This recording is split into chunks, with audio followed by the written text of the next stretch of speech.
SRHന്റെ performance കാണുമ്പോഴത്തേന് പണ്ടാരാണ്ട് പറഞ്ഞ പോലെ ആട് കിടന്നിടത്ത് അതിന്റെ പൂടെങ്കിലും കാണണ്ടേ. നിന്റെയൊക്കെ പെർഫോമൻസ് കണ്ടു കഴിഞ്ഞാൽ കഴിഞ്ഞ വർഷം നീയൊക്കെ തന്നെയാണോ കളിച്ചതെന്ന് തോന്നിപ്പോകും. അതോ ചൈന വല്ല ഡ്യൂപ്ലിക്കേറ്റ് സാധനം ഉണ്ടാക്കി ഈ പ്രാവശ്യം ഇങ്ങോട്ട് പറഞ്ഞു വിട്ടതാണോ എന്നും സംശയിക്കേണ്ടിയിരിക്കുന്നു. SRHന്റെ ബാറ്റിംഗ് ചോദിക്കുവാണെങ്കിൽ 200-ന് മേൽ സ്ട്രൈക്ക് റേറ്റ് ഉള്ള പ്ലെയർ, ഏറ്റവും മോസ്റ്റ് ഡേഞ്ചറസ് പ്ലെയർ ദാണ്ട് കിടക്കുന്നു ട്രാവസ്. ആയറാം ജയറാം എന്ന് ഹിന്ദിക്കാർ പറയുന്ന പോലെ ഇങ്ങോട്ട് വരുന്നു അങ്ങോട്ട് പോകുന്നു. ആദ്യത്തെ ഓവറിൽ തന്നെ പുള്ളിയുടെ കാര്യത്തിൽ തീരുമാനമായിണ്ട് പുള്ളി കയറി പോകുന്നു. പിന്നെ നോക്കുമെങ്കിൽ യുവരാജ് സിംഗിന്റെ ശിക്ഷ അഭിഷേക് ശർമ്മ, ഇന്ത്യയുടെ ഓപ്പണിംഗ് ബാറ്റ്മാൻ, വരുന്നു പോകുന്നു.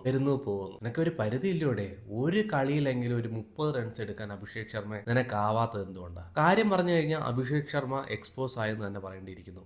അഭിഷേക് ശർമ്മയ്ക്കെതിരെ ഓപ്പോണന്റ് ചെയ്യുന്ന ബോളിംഗ് പരിശോധിക്കുവാണെങ്കിൽ ഇപ്പോൾ അവർ ഓഫ് സൈഡിൽ ബോൾ ചെയ്യുന്നതില്ല. അഭിഷേക് ശർമ്മയ്ക്കെതിരെ അഭിഷേക് ശർമ്മയ്ക്ക് ചെയ്യുന്ന ബോൾ ബോഡി ടു ബോഡിയാണ് ഇപ്പം ചെയ്യുന്നത്. ബോഡി ടു ബോഡി ബോൾ ചെയ്യുന്നു, ഫുൾ ഷോട്ട് അടിക്കാൻ ശ്രമിക്കുന്നു. ആ ബോളിൽ അഭിഷേക് ശർമ്മ ഔട്ട് ആവുന്ന ഒരു കാര്യമാണ് കണ്ടുവരുന്നത്. അതുപോലെ തന്നെ മോസ്റ്റ് ഡേഞ്ചറസ് ബാറ്റ്മാൻ ട്രാവസ് തുള്ളയുടെ കാര്യം, ഇന്ത്യയുടെ ഹെഡ് ഏക്കിന്റെ കാര്യം, ഇപ്പം LSGയുടെ പ്രിൻസ് യാദവ് വന്ന് സ്റ്റംപ് ടു സ്റ്റംപ് ബോൾ എറിയുന്നു, പുള്ളി ബൗൾഡ് ആവുന്നു. സിറാജും ചെയ്തത് അതുപോലെ തന്നെ. പുള്ളിയുടെ ഒരു വീക്ക്നെസ് ഉണ്ടല്ലോ, സ്റ്റമ്പിനും പാഡിനും നേരെ ബോൾ എറിയുന്നു. പുള്ളിക്ക് ആ ബോൾ കളിക്കാൻ ഭയങ്കര പ്രയാസം. പ്രത്യേകിച്ച് ഒരു 6 ഓവറിനകത്ത് അല്ലെങ്കിൽ 3 ഓവറിനകത്ത് ട്രാവസ് ഹെഡ് എന്തായാലും സ്ട്രഗിൾ ചെയ്യും. അതാണ് ബോളർമാർക്ക് പറ്റിയ ടൈം. ആ ടൈം യൂട്ടിലൈസ് ചെയ്യുവാണെങ്കിൽ ട്രാവസ് ഹെഡ് എന്ന് പറയുന്ന ഒരു വ്യക്തി ഒരു തലവേദനയെ അല്ല എന്നാണ് ഈ 5 മത്സരങ്ങൾ കാണുമ്പോൾ നമുക്ക് മനസ്സിലാക്കാൻ കഴിയുന്നത്. 5 മത്സരത്തിൽ 2 മത്സരത്തിൽ നല്ല പെർഫോമൻസ് ചെയ്തു. ബാക്കി നോക്കുവാണെങ്കിൽ 3 മത്സരത്തിൽ നോക്കുവാണെങ്കിൽ ദയനീയ പരാജയത്തിന് കാരണം. ഇന്നെന്തായാലും SRH മാനേജ്മെന്റ് വലിയൊരു തീരുമാനം എടുത്തു. നമ്മൾ ഇന്ന് സ്ലോയിഷ് പിച്ച് ഉണ്ടാക്കാൻ പോവാണ്. എല്ലാവരും സ്ലോയിഷ് പിച്ച് ഉണ്ടാക്കി ജയിക്കുന്നു, നമ്മൾ ഇന്ന് സ്ലോയിഷ് പിച്ച് ഉണ്ടാക്കി ജയിക്കാൻ പോകുന്നു. ആൾറെഡി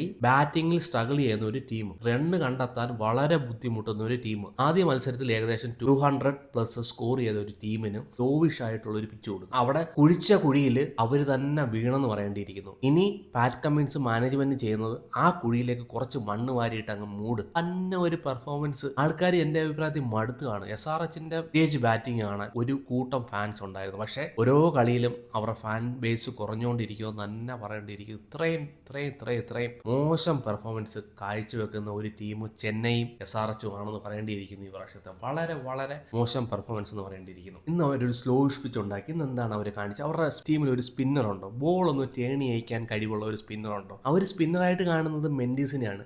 മെൻഡീസിന്റെ ക്വാളിഫിക്കേഷൻ എന്താ? ഇടത്തേക്ക് വീണ്ടും വലത്തേക്ക് വീണ്ടും ബോൾ എറിയും. കലാസ്, അത് മതിയാകും. മെൻഡീസ് വരുന്നു, ഓരോ ഓവറിൽ 12 റൺസ് വിട്ട് കൊടുക്കുന്നു. പിന്നെ ആൾറെഡി ബാറ്റിംഗിൽ സ്ട്രഗിൾ ചെയ്യുന്ന അഭിഷേക് ശർമ്മയെ കൊണ്ടുവന്ന് ബോൾ ചെയ്യിപ്പിക്കും. ഒരു ഓവറിൽ 18 റൺസ്, കഥം, കലാസ്, ഫിനിഷ്. പിന്നെ അവർക്കുള്ള ഒരു ബോളർ, മെയിൻ ബോളർ ഷീഷാൻ അൻസാരി വരുന്നു, ബോൾ ചെയ്യുന്ന ഏകദേശം 33 റൺസ്, 4 ഓവർ വഴങ്ങുന്നു, വിക്കറ്റ് ഒന്നും കിട്ടുന്നില്ല. രാഹുൽ ചഹാർ എന്ന് പറഞ്ഞൊരു ബോളർ ബെഞ്ചിലിരിക്കുന്നു. ആദം സാംബ എന്ന് പറഞ്ഞൊരു ബോളർ ബെഞ്ചിലിരിക്കുന്നു. നിങ്ങൾക്ക് ഇവരെ ഒന്നും കളിപ്പിക്കാൻ പറ്റത്തില്ലായിരുന്നു. നിങ്ങൾക്ക് സിമ്രജിത് സിംഗിനെ പോലെ ഒരു കഴിഞ്ഞ കളിയിൽ വടി വാങ്ങിച്ച അതേ ഒരു ബോളറെ തന്നെ കളിപ്പിക്കണമായിരുന്നു. ഏകദേശം നോക്കുവാണെങ്കിൽ ആദ്യത്തെ 5 ഓവറിൽ ഗുജറാത്ത് സ്ട്രഗിൾ ചെയ്യുന്ന ഏകദേശം 18 റൺസ്, 2 വിക്കറ്റ് പോയി. അവരുടെ ഇമ്പോർട്ടന്റ് വിക്കറ്റ് സായി സുദർശനും ജോസ് ബൾട്ടറും ഔട്ട് ആവുന്നു. ഷാമി സായി സുദർശനെ മടക്കി വിടുന്നു. പാറ്റ് കമ്മിൻസ് ജോസ് ബൾട്ടറിനെ അതിമനോഹരമായ ഒരു ഇൻസ്വിംഗ് ഡെലിവറിയിലൂടെ മടക്കി അയക്കുന്നു. അവിടത്തേക്ക് ഇന്ന് ഒരു ഓവറും കൂടെ ഷാമിയോ പാറ്റ് കമ്മിൻസോ ചെയ്യേണ്ട സമയത്ത് പാറ്റ് കമ്മിൻസ് എന്താ ചെയ്യുന്നത്? അവരുടെ ഇമ്പാക്ട് പ്ലെയറെ കൊണ്ടുവരുന്നു. ഇപ്പോഴത്തെ ഒരു സീസൺ നോക്കുമെങ്കിൽ ഇമ്പാക്ട് പ്ലെയർ എന്നൊക്കെ പറയുമ്പോൾ ഭയങ്കര ഒരു കോമഡി ആയിട്ടാണ് തോന്നുന്നത്.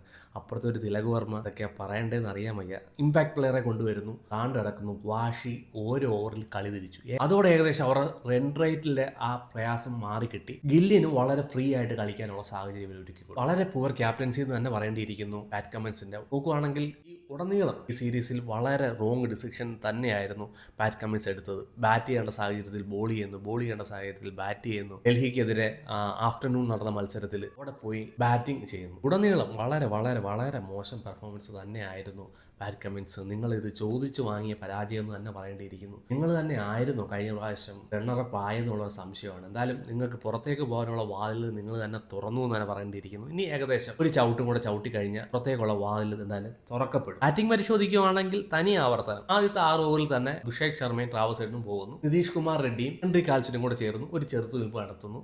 കേവലം 152 റൺസ് 20 ഓവറിൽ ഇവർ നേടും. മറുപടി ബാറ്റിംഗ് ചെയ്യാൻ വന്ന ഗുജറാത്ത് ഏകദേശം 16 ഓവറിൽ ലക്ഷ്യം കണ്ടു. 7 വിക്കറ്റിന് അങ്ങനെ ഗുജറാത്ത് ഈ മത്സരം വിജയിച്ചു. അൻകിത് വർമ്മ എന്തെങ്കിലും കളിക്കൂ? എപ്പോഴും ഞാൻ ഇഷാൻ കിഷൻ എന്ന് മാത്രം പറയുന്നില്ല.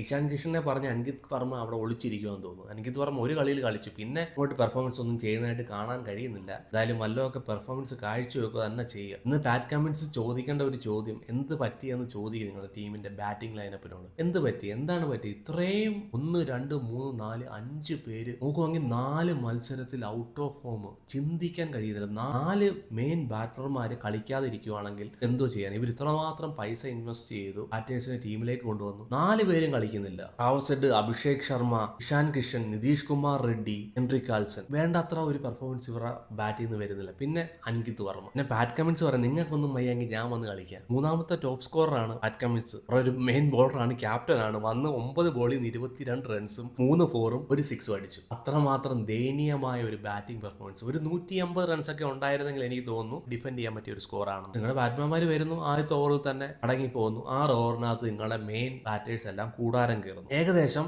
7 ഓവറിൽ 50 റൺസിൽ 3 വിക്കറ്റ് കൊണ്ട് കളയുന്നു. കൊള്ളാം SRHന്റെ കാര്യം. പിന്നെ ഗുജറാത്തിന്റെ പരിശോധിക്കുകയാണെങ്കിൽ പിന്നെ ബോളിംഗ് ആണെന്നേ. സിറാജ് ബാംഗ്ലൂരിൽ കിടന്ന് തല്ലുവാങ്ങിയോടെ തല്ലുവാങ്ങലായിരുന്നു. എന്നാൽ ബാംഗ്ലൂർ വിട്ടപ്പെടുന്നതിന് എനിക്ക് തോന്നുന്നു സിറാജിന്റെ കാലം തെളിഞ്ഞെന്ന് തോന്നുന്നു. സിറാജ് തന്റെ ഏറ്റവും ബെസ്റ്റ് പെർഫോമൻസ് എന്തായാലും ഇന്ന് പുറത്തെടുത്ത് 4 ഓവറിൽ 17 റൺസും 4 വിക്കറ്റും നോക്കുകയാണെങ്കിൽ ആദ്യത്തെ പവർ പ്ലേയിൽ 12 ബോളാണ് പുള്ളി ഡോട്ട് ആക്കിയത്. ആദ്യത്തെ പവർ പ്ലേയിലൊക്കെ 12 ബോൾ ഡോട്ട് ബോൾ ആക്കുക എന്ന് പറഞ്ഞാൽ അത് വലിയൊരു സംഭവം തന്നെയാണ്. Super performance. പ്രസിദ്ധ് കൃഷ്ണ, ഞാൻ ഇത്ര പ്രതീക്ഷിച്ചില്ല. എന്ത് മനോഹരമായിട്ടാണ് പ്രസിദ്ധ് കൃഷ്ണ ബോൾ ചെയ്യുന്നത്, എൻ്റെ ഹൈറ്റ് യൂട്ടിലൈസ് ചെയ്യുന്നു. പിന്നെ ഒരു കാര്യവും എനിക്ക് തോന്നുന്നു, ആശിഷ് നെഹ്റ എന്ന് പറഞ്ഞൊരു വ്യക്തി പ്രസിദ്ധ് കൃഷ്ണയെ നല്ല രീതിയിൽ ട്രെയിൻ ചെയ്ത് തെളിയിച്ചെടുത്തെന്ന് തന്നെ പറയേണ്ടിയിരിക്കുന്നു. ഡോട്ട് ബോൾ എറിയുന്നു, സ്ലോ ബൗൺസർ എറിയുന്നു, വേണ്ടി വന്ന ഒരു യോക്കർ വരെ എറിയാൻ കഴിവുള്ള ഒരു ബോളറാക്കി പ്രസിദ്ധ് കൃഷ്ണയെ എന്തായാലും പുള്ളി മാറ്റിയെന്ന് പറയേണ്ടിയിരിക്കുന്നു ആശിഷ് നെഹ്റ. അതിൻ്റെ ഒരു ക്രെഡിറ്റ് ആശിഷ് നെഹ്റയ്ക്ക് തന്നെ ഉള്ളതാണ്. പിന്നെ സായി കിഷോർ വന്ന് മനോഹരമായി ബോൾ എറിയുന്നു. എന്നാ മനോഹരമായിട്ട് ബോൾ ചെയ്യുന്നത് അറിയുമ്പോൾ പുള്ളി ഇപ്പം ക്യാരം ബോൾ എറിയാൻ പഠിച്ചിട്ടുണ്ട്.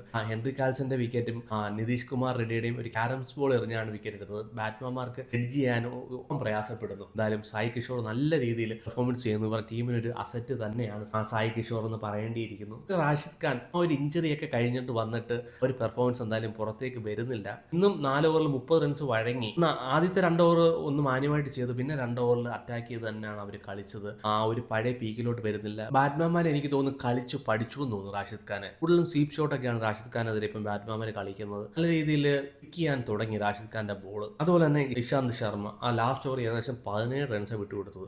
പക്ഷേ ആ ഒരു 17 റൺസ് ചിലപ്പോൾ ക്രൂഷ്യലോട്ട് പോയെന്ന് വന്നേനെ. കാരണം നമ്മൾ മുംബൈക്കെതിരെയുള്ള മത്സരത്തിൽ കണ്ട ഹാർദിക് പാണ്ഡ്യ അവസാനത്തെ ഓവർ 2 വിക്കറ്റ് എടുത്തു, എന്നാൽ 15 റൺസ് കൊടുത്തു. പരാജയപ്പെടുന്ന 12 റൺസിനാണ്. ഇഷാന്ത് ശർമ്മ തുടക്കത്തിലെ റണ്ണ് വഴങ്ങി. എന്തുകൊണ്ടാണ് പ്രസിദ്ധ് കൃഷ്ണയെ കൂട്ടിട്ടുള്ള ഒരു ബോളറെ അവസാനത്തെ ഓവറിന് വേണ്ടി മാറ്റി വെക്കാതെ ശർമ്മയെ കൊണ്ടുവന്നതെന്ന് അറിയാൻ വയ്യ. അങ്ങനെ ചെറിയ മിസ്റ്റേക്ക് ഒക്കെ ക്യാപ്റ്റൻസിയിൽ ഇല്ല് വരുത്താറുണ്ട്. 4 ഓവർ നല്ല റണ്ണ് വഴങ്ങുന്ന ബോളർമാർക്ക് തന്നെ പിന്നെയും കൊടുക്കുന്നതായിട്ടൊക്കെ കാണാൻ വന്നു. ചില മാച്ച് ഉണ്ടായല്ലോ, ഇപ്പം നമുക്കറിയാം ഗുജറാത്തിന്റെ സ്ട്രെങ്ത് എന്ന് പറഞ്ഞാൽ അവരുടെ 1 2 3 ആണ്. ഒരു 1 2 3ക്ക് ഒരു ഇളക്കം സംഭവിച്ചു കഴിഞ്ഞാൽ മാച്ച് കയ്യിൽ നിന്ന് പോകും. എന്നാലും ഇന്ന് അത് മനസ്സിലാക്കിയ ഗുജറാത്ത് നല്ലൊരു തീരുമാനം എടുത്തത് ബാഷിയെ ടീമിലേക്ക് ഇട്ടത്.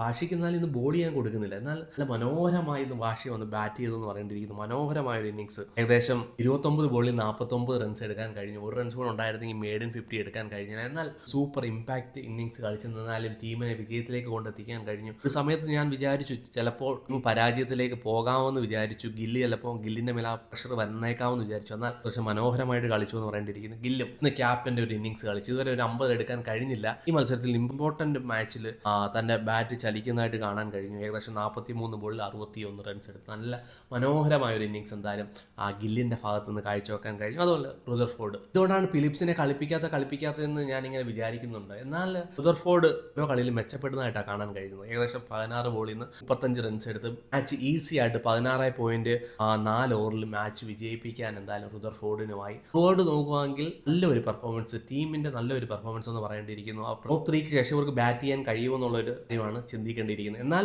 ഇന്ന് ഐ സുദർശൻ പോയപ്പോഴും സ്പൾട്ടർ പോയപ്പോഴും ടീമിനെ ഏകദേശം 150+ സ്കോർ 16 ഓവറിൽ ചെയ്യാൻ കഴിഞ്ഞത് അതൊരു പോസിറ്റീവ് തന്നെയാണ്. തുടർന്നുള്ള മത്സരങ്ങളിലും ഇതേ ഒരു ഇന്നിങ്സ് കാഴ്ചവെക്കാൻ അവർക്ക് കഴിയട്ടെ. പ്രത്യേകിച്ച് ഇവരുടെ ബോളിംഗ് നോക്കുവാണെങ്കിൽ 150+ സ്കോർ ഡിഫെൻഡ് ചെയ്യാൻ ഇവർക്ക് കഴിയുന്ന ഒരു ബോളിംഗ് ലൈനപ്പ് തന്നെയാണ്. പോയിന്റ് ടേബിൾ പരിശോധിക്കുകയാണെങ്കിൽ ഗുജറാത്ത് 2ാം സ്ഥാനത്തും ഹൈദരാബാദ് 10ാം സ്ഥാനത്തും നിൽക്കുന്നു.